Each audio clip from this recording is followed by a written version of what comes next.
Hey guys, it's Olka, and today I was thinking I'd make a video on aiming in Valorant and kind of what you should be doing to aim well in Valorant. This can kind of be broken up into a couple different sections. So the first thing we're going to look at is just crosshair placement in general.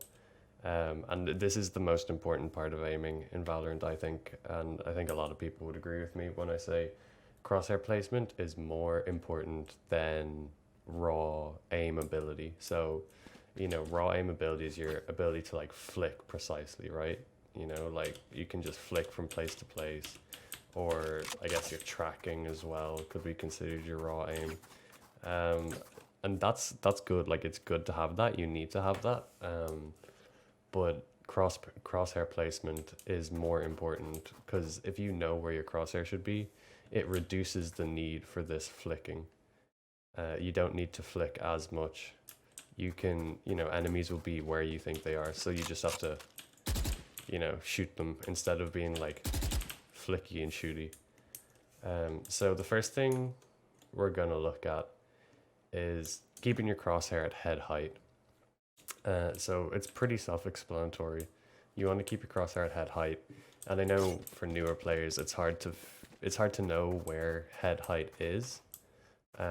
So there's a couple things you can use as guides in general to find head height. So for example, like this shadow is pretty perfectly head height. And then, like just under that line on the boxes is head height, and this line here is head height. There's a couple small things around the map that kind of guide you, even just the bricks, like these are all head height. And obviously once you get to like a lower area, head height's going to be slightly lower around here. But what you really want to do is make sure your crosshair is always at head height and try to keep it there at all times. So you're always giving yourself the best opportunity to kill the enemies quicker than they can kill you. So like, keep your crosshair at head height, because if you're shooting at their feet and they're shooting at your head, they're gonna kill you first, assuming they hit their shots. So that's the first thing. That's what you really want to get solid. You really want to make that a foundation that you've built. Because if you're not aiming at head level, then you're not giving yourself the best opportunity just from the get-go. Like regardless of anything else, you should be aiming at head height, if nothing else. There's no point in looking at your feet and no point looking up too high, because no one's going to be up around here, unless obviously if there's someone up on top of sight there, that's kind of different. But the majority of the cases, someone's down at this level. And then if you see someone going up here a lot of the time, then you can keep your crosshair up here sometimes. But you want to keep your crosshair at head level. And you can see even here, there's this line for head level. It's kind of like these logs are pretty good head level. It's all these small guides. And you'll get used to that. You'll find out where head level is as you play the game more.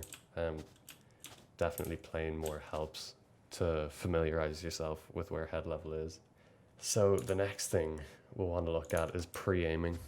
And pre-aiming is equally as important, I guess, as keeping your crosshair at head level. Once you get familiar with keeping your crosshair at head level, pre-aiming's the next thing you'd want to look at. So pre-aiming is knowing where the angle is before you peek. So for example, like we'll go A long, right? One of the pre-aims here is a lobby right here, right? So Right here. someone could be holding from there or there, right? That's kind of the two safest angles for them. So pre-aiming is swinging out and having your crosshair there. See how I don't follow the wall around? I'm not like that and then correct it. You just want to have your crosshair there before you even turn the corner. See, like, I'm not watching the wall. I'm pre-aiming where they're going to be, and then the same for the other side. And this is another one that takes time. You kind of need to actively practice this one a bit more than keeping your crosshair at head level, because it's something that requires a bit more attention. Because keeping your crosshair at head level is something that will become second nature to you. But pre-aiming angles is a bit more difficult because you need to know where the angle is past the wall, right? So you could think like, you know, you could use some markers. So, you know, like once you see this, it's like in line with this marker on the wall or something. So then you just like, you know, something like that. And then eventually you won't even need that. You can just swing out without looking at it. And it's, you know, you want to practice pre-aiming all angles kind of. Ta-da. You know, then you'll be giving yourself the best opportunity when you're peeking someone to shoot them before they can shoot you. Because if you're pre-aiming and they're holding, you know, you have a peeker's advantage in this game, which is essentially if you're the person swinging to fight someone, you have an advantage because, you know, ping, latency, all that, it works in your favor to swing first. That being said, you shouldn't always swing an angle, you know, because if someone's here and you swing, you leave yourself open to them. But if you are swinging, generally you have an advantage on someone holding the angle.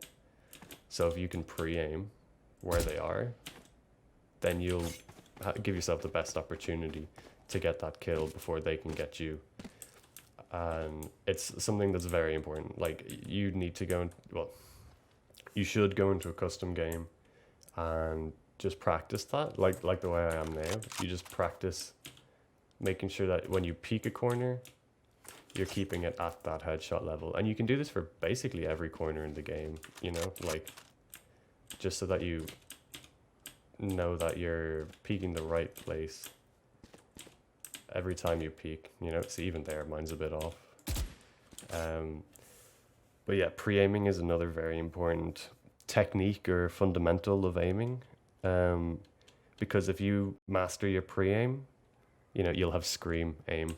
He's one of the best aimers in Valorant. He was in CSGO as well, because it's all to do with crosshair placement. And that's what keeping your crosshair at headshot level and pre-aiming are essentially. Their crosshair placement. They're placing your crosshair in the right place, in the right position to get the kill. So pre-aiming is very important in making sure that you have your crosshair in the right position to get the kill, you know. So yeah, if you want Scream type aim, you want to get good crosshair placement so you can have your crosshair on enemies' heads before you even know the enemy's there, pretty much.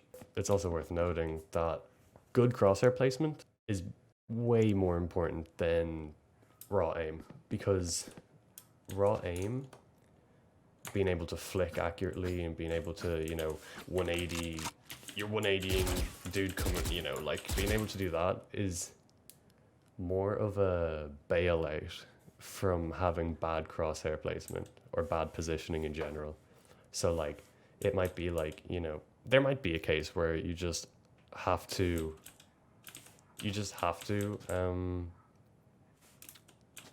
180. Like, it could be a case where you're the only one on C, they're pushing there and then they're also pushing here. Like, sometimes you just have to take those kind of fights. But good crosshair placement and good positioning generally will make it a lot easier for you. But yeah, if you do want to practice your raw aim, it's important to practice it right. So I'll make a video on practicing aim, just your raw mechanical aim, in the future. It'll probably be like the next video I do. But it's important, super important, that you have good crosshair placement, because that does the majority of the work for you. And crosshair placement is something that you can practice, but it will also come with game sense, which is another thing I'll talk about in a different video. And game sense is essentially, knowing when you can expect someone to be there or when someone won't be there. So game sense is knowing if you can push C long, you know, like when you should push or when you shouldn't push. And even if you do push, you know, if you can expect someone here or if you can neglect that. But again, that's a different video. And raw mechanical aim is another video that I'll make. But for now, focus on keeping your crosshair at headshot level and being able to pre-aim like every corner, you know, every map, every corner. Just get into the rhythm and the feel of pre-aiming corners, you know, get into the feel of pre-aiming different angles, and then you'll make it a lot easier on yourself. Sometimes people will sit outside of an angle. So sometimes, you know, you could pre-aim here and someone could be sitting here. That's what we call an off angle. And the whole purpose of that is to catch someone pre-aiming like that. So if you're pre-aiming here and someone's there, you have to flick. Whereas if they're sitting here and they're watching here, you walk into them, you know? So there's a whole, like, and that's again, game sense will tell you when you need to take an off angle or when you should just sit on a normal angle. These are called on angles because they're like the obvious angles. And then these are off angles because they're not the obvious angles. So generally on angles are corners, you know, like this.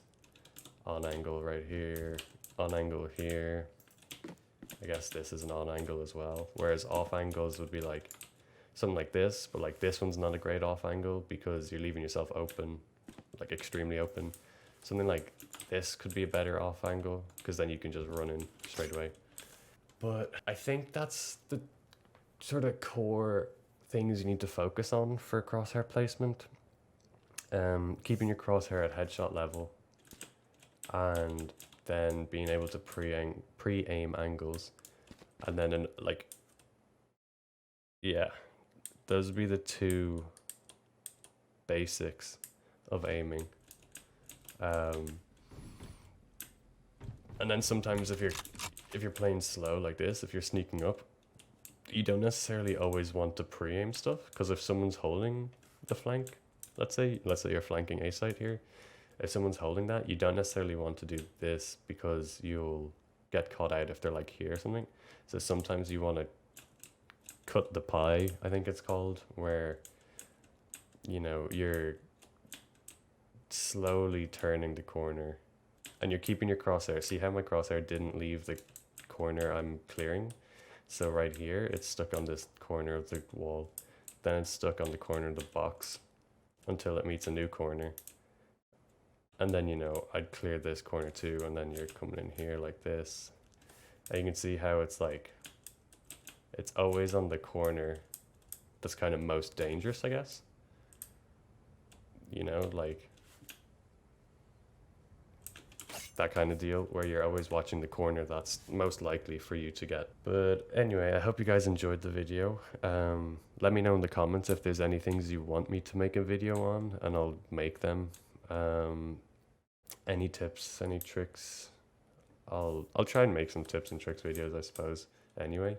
But if there's anything in specific you guys want to see, leave a comment, like the video if you enjoy this kind of stuff, if you think, you know, if you think it's worth a like. I'd appreciate it. Helps out the algorithm too, for what that's worth. And if you want to see more of these kind of videos, please subscribe. You know, I'll hopefully be posting them more regularly. And I'll be doing a series of videos like this, going through the basics. So if you guys enjoyed the video, like, favorite, subscribe, you know, ring the bell, click that bell, get notified. I stream on Twitch. I'll leave a link in the description, and you can follow me there as well, where I'll be playing Valorant or CSGO or some similar game. And I'll see you guys next time.